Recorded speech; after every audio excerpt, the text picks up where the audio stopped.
जय श्री कृष्णा दोस्तों, स्वागत है आपका अपने ही चैनल कृष्णा प्यारी सखा में। हरे कृष्णा, राधे राधे। तो कैसे हैं आप सब लोग? ठाकुर जी वो राधा रानी कृपा से एकदम अच्छे और स्वस्थ होंगे। सबसे पहले आप सबको पुत्रदा एकादशी की ढेरों सारी शुभकामनाएं। सावन पुत्रदा एकादशी है 27 अगस्त दिन रविवार को। तो इस अगस्त के महीने में पहला व्रत परमा एकादशी जो था 12 अगस्त 2023 और दूसरा सावन पुत्रदा एकादशी 27 अगस्त दिन रविवार, और ये शुक्ल पक्ष की एकादशी है। तो इस एक शुक्ल पक्ष एकादशी में हम सरल विधि से घर पे लड्डू गोपाल जी की पूजा कैसे करें, तो आज वीडियो में जानेंगे। सरल विधि से अपने घर पे श्री हरि विष्णु के अवतार लड्डू गोपाल जी की पूजा कैसे करें। तो वीडियो होने वाली है आपके लिए बहुत ही खास। वीडियो को बिना स्किप किए पूरी देखिएगा। अगर वीडियो आपको अच्छी लगी तो वीडियो को लाइक शेयर सब्सक्राइब ज़रूर करिएगा। तो यहाँ पे एक पीतल की थाली हमने ले ली थी जिसमें हमने स्टार बना लिया था और उसमें स्वास्तिक बना के और भगवान को नीचे से फूलों का आसन देके और तिलों का आसन देके और तुलसी का पत्ता भी हमने उसमें रख लिया है और उसमें बैठा देंगे हम अपने लड्डू गोपाल जी को और फिर उनको कराएंगे स्नान। तो एकादशी व्रतों में सबसे बड़ा व्रत माना गया है एकादशी का। एकादशी को व्रतों का राजा कहा गया है। तो इस दिन भगवान श्री हरि विष्णु की पूजा होती है, उनके साथ ही माँ लक्ष्मी जी की भी पूजा होती है। अगर आपके घर पे भगवान श्री हरि विष्णु की मूर्ति विग्रह नहीं है तो आप लड्डू गोपाल जी की भी पूजा इस दिन कर सकते हैं।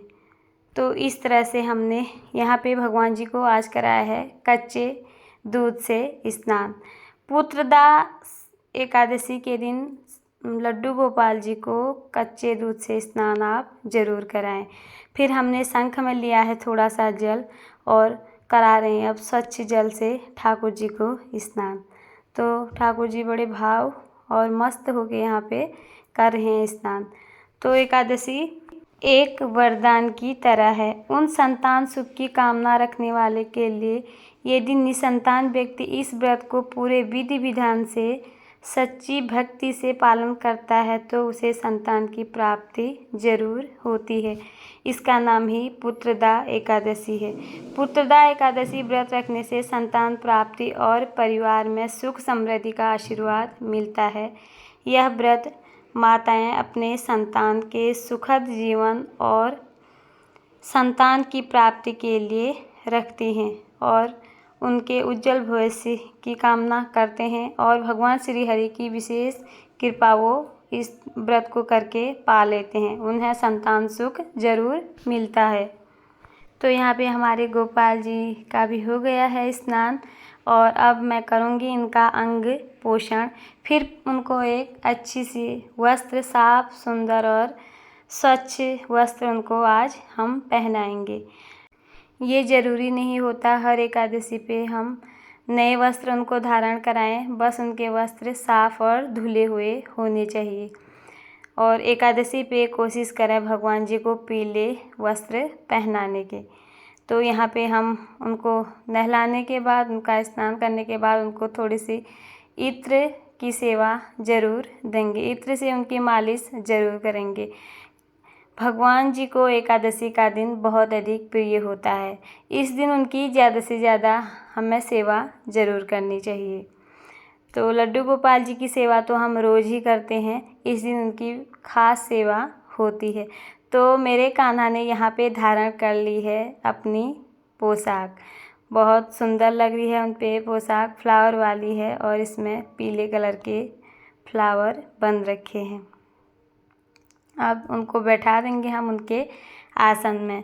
और जब भी हम भगवान जी को बैठाएं, उनको आसन में बैठाएं, वहाँ पे तिलों का आसन उनको आज के दिन ज़रूर दें। चावलों का प्रयोग कोई भी एकादशी में नहीं किया जाता है, तो इसलिए आज हम यहाँ पे सफ़ेद तिल का प्रयोग कर रहे हैं। आपके पास जो भी तिल हैं आप उनका प्रयोग कर सकते हैं। एक काले भी होते हैं तिल और सफ़ेद भी।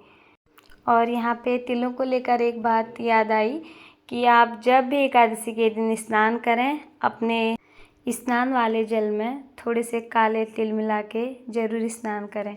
और आपके पास गंगा जल है तो उसमें थोड़ा सा गंगा जल भी आप उसमें डाल दें। तो यहाँ पे हमारे गोपाल जी का हो रहा है श्रृंगार। उनको सजा रही हूँ मैं, क्योंकि उनका श्रृंगार तो रोज़ ही होता है और एकादशी के दिन उनका विशेष सेवा होती है श्रृंगार की। और उनके मस्तक पे यहाँ पे लगा रही हूँ चंदन।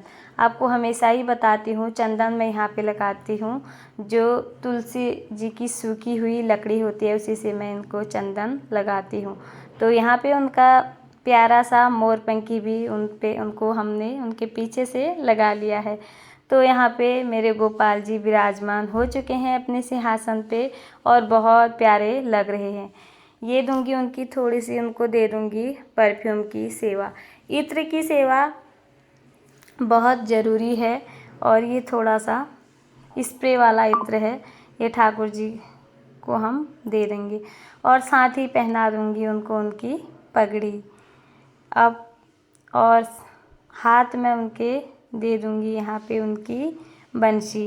बिना बंसी के ठाकुर जी अधूरे से लगते हैं। और यहाँ पे अपने ठाकुर जी के सामने एक दीप प्रज्वलित करूँगी। यहाँ पे हमने एक पटा ले लिया था और इसमें एक पीला सा वस्त्र हमने पहले ही बिछा के रख दिया था। और यहाँ से आप लगाएंगे ठाकुर जी के सामने ज्योत प्रज्वलित करूँगी। और मैं हर एकादशी पे आपको बताती हूँ कि एकादशी पे आप अखंड ज्योत ज़रूर लगाएं और हो सके तो उस दिन घी का ही दीप प्रज्वलित करें।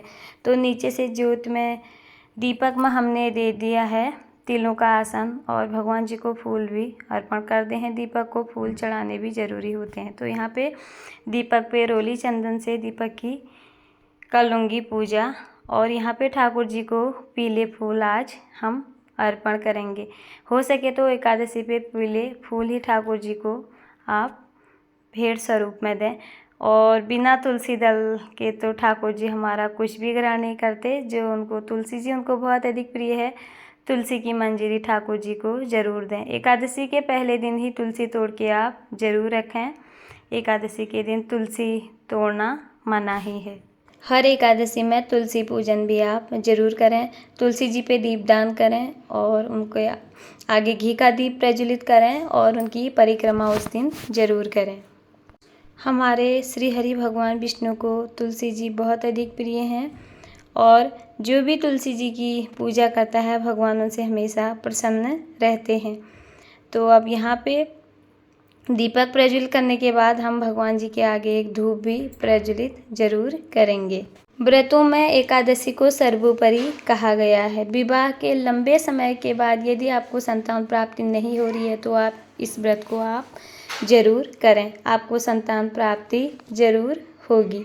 तो यहाँ पे ठाकुर जी को भोग में हम उनको थोड़ा सा मेवे और मिश्री का भोग लगाएंगे। और यहाँ पे जो भी ऋतुफल आपके पास हैं उन सब का भोग आप ठाकुर जी को ज़रूर लगाएं। ठाकुर जी के भोग में तुलसी के पत्ते ज़रूर रखें। और यहाँ पे हमारे ठाकुर जी कितने सुंदर लग रहे हैं उनको हम उनका दिखाएंगे दर्पण। उनको भी देखना है कि हम कितने सुंदर लग रहे हैं। आप भी बताना हमारे ठाकुर जी कैसे लग रहे हैं। और एकादशी की कथा आप इस दिन ज़रूर पढ़नी है, आपको एकादशी की कथा। तो यहाँ पे उतार लूँगी अपने ठाकुर जी की आरती भोग लगाने के बाद। और फिर आपको जो भी आरती आती है आप उनके सामने उनकी आरती ज़रूर गाएं। इस तरह से करें आप पुत्रदा एकादशी की पूजा। कैसी लगी आप लोगों को वीडियो ज़रूर बताना। और इस दिन तामसिक वस्तु का सेवन आप बिल्कुल ना करें। एकादशी से एक दिन पूर्व आपको बिल्कुल भी तामसिक वस्तु का प्रयोग नहीं करना है। प्रातः स्नान कर व्रत का संकल्प आप जरूर लें। धूप दीप चंदन फल फूलों तुलसी आदि से श्री हरि की पूजा करें। तो शाम के समय आरती कर फलाहार ग्रहण करें। द्वादशी के दिन ब्राह्मण को दान और भोजन जरूर कराएं। और द्वादशी तिथि में ही आप अपना व्रत खोलें। तो ये थी मेरी एकादशी पुत्रदा एकादशी की सरल पूजा विधि। कैसी लगी आप लोगों को ज़रूर बताना। और इसी तरह से करें अपने घर पे लड्डू गोपाल जी की पूजा और सेवा।